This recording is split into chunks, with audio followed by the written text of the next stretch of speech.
తెలంగాణ ఎన్నికల ఫలితాలలో విచిత్రమేం కాదు, ఊహించిందే కానీ కొన్ని సీరియస్ పరిణామాలు. కాంగ్రెస్ పార్టీ డామినేట్ చేస్తుందని ముందు అనుకున్నటువంటిదే.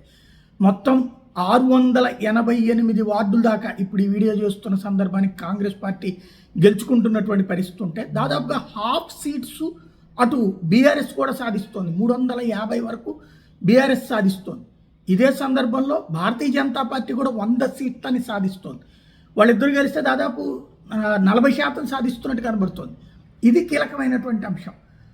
కార్పొరేషన్ల పరంగా ఇంకా పూర్తిగా లెక్కలు రావట్లేదు, కానీ మున్సిపాలిటీల పరంగా 709 కాంగ్రెస్, 366 బీఆర్ఎస్, 100 బీజేపీ.